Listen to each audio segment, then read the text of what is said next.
Hello friends, ಎಲ್ರಿಗೂ ನಮಸ್ಕಾರ. Welcome back to ನಮ್ಮ ರೆಸಿಪೀಸ್. ಇವತ್ತಿನ ವಿಡಿಯೋದಲ್ಲಿ ಮಕ್ಕಳು ಫೇವ್ರೇಟ್ ಆಗಿರುವಂತಹ ಜೆಲ್ಲಿ ಕ್ರಿಸ್ಟಲ್ಸ್ನ ಮನೆಯಲ್ಲೇ ಸುಲಭವಾಗಿ ಹೇಗೆ ಮಾಡೋದು ಅಂತ ನೋಡೋಣ. ಈ ಥರ ಮನೆಯಲ್ಲೇ ಮಾಡೋದ್ರಿಂದ ಖರ್ಚು ಕೂಡ ಕಡಿಮೆ ಇರುತ್ತೆ, ಹಾಗೆಯೇ ಫ್ರೆಶ್ ಆಗು ಕೂಡ ಇರುತ್ತೆ. ನಾವು ಹೊರಗಡೆಯಿಂದ ತರೋ ಪ್ಯಾಕೆಟ್ಸ್ಗಳು ಫ್ರೆಶ್ ಆಗಿರೋದಿಲ್ಲ, ಮಾಡಿಟ್ಟು ತುಂಬ ದಿನ ಆಗಿರುತ್ತೆ. ಅದ್ರ ಬದಲಾಗಿ ಈ ಥರ ಮನೆಯಲ್ಲೇ ಮಾಡಿಕೊಟ್ರೆ ಮಕ್ಕಳು ಕೂಡ ಇಷ್ಟಪಟ್ಟು ತಿಂತಾರೆ, ಹಾಗೆ ಫ್ರೆಶ್ ಆಗಿ ಕೂಡ ಇರುತ್ತೆ. ಬನ್ನಿ ಹೇಗೆ ಮಾಡೋದು ಅಂತ ನೋಡೋಣ.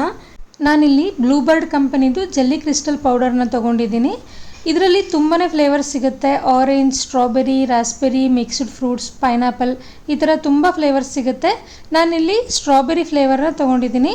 ಹಾಗೆಯೇ ಈ ಪ್ಯಾಕೆಟ್ ಹಿಂದ್ಗಡೆ ಕೂಡ ಇನ್ಸ್ಟ್ರಕ್ಷನ್ ಕೊಟ್ಟಿರ್ತಾರೆ ಈ ಜೆಲ್ಲೀಸ್ನ ಹೇಗೆ ಪ್ರಿಪೇರ್ ಮಾಡೋದು ಅಂತ.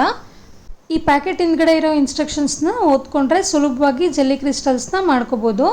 ಈ ಪ್ಯಾಕೆಟಲ್ಲಿರೋ ಪೌಡರ್ನ ಪೂರ್ತಿಯಾಗಿ ಒಂದು ಪಾತ್ರೆಗೆ ಸೇರಿಸ್ಕೊಳ್ತಾ ಇದ್ದೀನಿ. ಹಾಗೆಯೇ ಇಷ್ಟು ಪೌಡರಿಗೆ 500 ml ನೀರು ಸೇರಿಸ್ಕೋಬೇಕು ಅಂತ ಕೊಟ್ಟಿದ್ದಾರೆ. ಹಾಗಾಗಿ ನಾನು ಎಕ್ಸಾಕ್ಟಾಗಿ 500 ml ನೀರು ಸೇರಿಸ್ಕೊಳ್ತಾ ಇದ್ದೀನಿ. ಹೆಚ್ಚು ಕಡಿಮೆ ಮಾಡಿಕೊಂಡ್ರೆ ಜೆಲ್ಲಿ ಕರೆಕ್ಟಾಗಿ ಸೆಟ್ ಆಗಲ್ಲ. ಹಾಗಾಗಿ ಎಷ್ಟು ಕ್ವಾಂಟಿಟಿ ಕೊಟ್ಟಿದ್ದಾರೆ ಅಷ್ಟನ್ನೇ ಸೇರಿಸ್ಕೊಳ್ಳಿ. ನಿಮಗೇನಾದರೂ ಇಷ್ಟು ಕ್ವಾಂಟಿಟಿ ಒಟ್ಟಿಗೆ ಮಾಡ್ಕೊಳ್ಲಿಕ್ಕೆ ಇಷ್ಟ ಇಲ್ಲ ಅಂತ ಅಂದರೆ ಎಷ್ಟು ಬೇಕಾಗುತ್ತೆ ಅಷ್ಟನ್ನು ಸೇರಿಸ್ಕೊಂಡು ಅದಕ್ಕೆ ಸರಿಯಾಗಿ ನೀರು ಸೇರಿಸ್ಕೋಬೇಕಾಗತ್ತೆ. ಈ ನೀರು ಚೆನ್ನಾಗಿ ಕುದಿಲಿಕ್ಕೆ ಸ್ಟಾರ್ಟ್ ಆಗಬೇಕು, ಅಲ್ಲಿವರೆಗೂ ಕೂಡ ಮಿಕ್ಸ್ ಮಾಡ್ತಾನೆ ಇರಬೇಕಾಗತ್ತೆ. ಅಥವಾ ಚೆನ್ನಾಗಿ ಕುದಿತಿರೋ ನೀರಿಗೆ ಕೂಡ ಈ ಪೌಡರ್ನ ಮಿಕ್ಸ್ ಮಾಡ್ಕೋಬೋದು. ಈ ನೀರು ಚೆನ್ನಾಗಿ ಕುದಿಲಿಕ್ಕೆ ಸ್ಟಾರ್ಟ್ ಆಗಲಿಕ್ಕೆ ಸುಮಾರು ಒಂದು 5 ರಿಂದ 8 ನಿಮಿಷ ಟೈಮ್ ತೊಗೊಳತ್ತೆ. ಈಗ ಆಲ್ಮೋಸ್ಟ್ ಕುದ್ದಿದೆ. ಮತ್ತೊಮ್ಮೆ ಚೆನ್ನಾಗಿ ಎಲ್ಲ ಮಿಕ್ಸ್ ಮಾಡಿಕೊಂಡು ಗ್ಯಾಸ್ ಫ್ಲೇಮ್ನ ಆಫ್ ಮಾಡ್ಕೊಳ್ತಾ ಇದ್ದೀನಿ. ಈಗ ನೆಕ್ಸ್ಟ್ ಸ್ಟೆಪ್ಪು, ಈ ಬಿಸಿ ಇರೋ ಮಿಶ್ರಣನ ಬೌಲ್ಗಳಿಗೆ ಟ್ರಾನ್ಸ್ಫರ್ ಮಾಡ್ಕೋಬೇಕಾಗತ್ತೆ. ಒಂದೇ ಬೌಲ್ಗೆ ತುಂಬ ದಪ್ಪ ಲೇಯರ್ ಆಗಿ ಹಾಕ್ಕೊಂಡ್ರೆ ಜೆಲ್ಲಿ ಫಾರ್ಮ್ ಆಗಲಿಕ್ಕೆ ತುಂಬ ಟೈಮ್ ತೊಗೊಳುತ್ತೆ. ಹಾಗಾಗಿ ನಾನು ಒಂದು 3 ರಿಂದ 4 ಬೌಲ್ಗಳಿಗೆ ಮೀಡಿಯಮ್ ಲೇಯರ್ ಆಗಿ ಹಾಕ್ಕೊಳ್ತಾ ಇದ್ದೀನಿ. ಇದು ಸ್ವಲ್ಪ ಬಿಸಿ ಕಡಿಮೆ ಆಗಿ ತಣ್ಣಗಾದ ನಂತರ ಈ ಬೌಲ್ಗಳನ್ನೆಲ್ಲ ನಾನು ಫ್ರಿಜ್ಜಲ್ಲಿ ಇಡ್ತೀನಿ. ಹೊರ್ಗಡೆನೂ ಕೂಡ ಇಡ್ಬೋದು, ಆದರೆ ಫ್ರಿಜ್ಜಲ್ಲಿ ಇಟ್ಟರೆ ಬೇಗ ಜೆಲ್ಲಿ ಫಾರ್ಮ್ ಆಗುತ್ತೆ. ಹಾಗಾಗಿ ಫ್ರಿಜ್ಜಲ್ಲೇ ಇಡ್ತಾ ಇದ್ದೀನಿ. ಈಗ ಸುಮಾರು ಒಂದು 3 ಅವರ್ ಆಗಿದೆ. ಫ್ರಿಜ್ಜಿಂದ ಹೊರಗಡೆ ತೆಗಿತಾ ಇದ್ದೀನಿ. ನೋಡ್ತಿರ್ಬೋದು, ಟಚ್ ಮಾಡಿದರೂ ಕೂಡ ಏನೂ ಡ್ಯಾಮೇಜ್ ಆಗ್ತಾ ಇಲ್ಲ. ಈ ಥರ ಒಂದ್ಸಲ ಚೆಕ್ ಮಾಡ್ಕೊಳ್ಳಿ. ಇನ್ ಕೇಸ್ ಏನಾದರೂ ತೆಳು ಇತ್ತು ಅಂತ ಅಂದರೆ ಇನ್ನೂ ಸ್ವಲ್ಪ ಟೈಮು ಫ್ರಿಜ್ಜಲ್ಲೇ ಇಡಿ.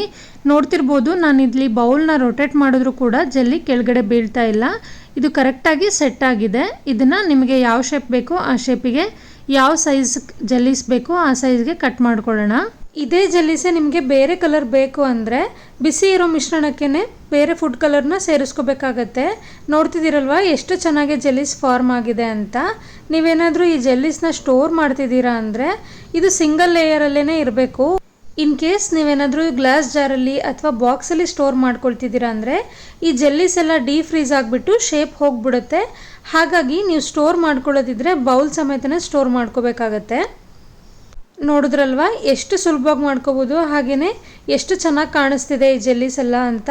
ನಿಮಗೇನಾದರೂ ಈ ವಿಡಿಯೋ ಇಷ್ಟ ಆಗಿದ್ದಲ್ಲಿ ಪ್ಲೀಸ್ ಒಂದು ಲೈಕ್ ಮಾಡಿ. ಹಾಗೆಯೇ ಇದೇ ಥರ ಇಂಟ್ರೆಸ್ಟಿಂಗ್ ರೆಸಿಪೀಸ್ಗೋಸ್ಕರ ನನ್ನ ಚಾನಲ್ನ ಸಬ್ಸ್ಕ್ರೈಬ್ ಮಾಡ್ಕೊಳ್ಳಿ. Thank you for watching this video.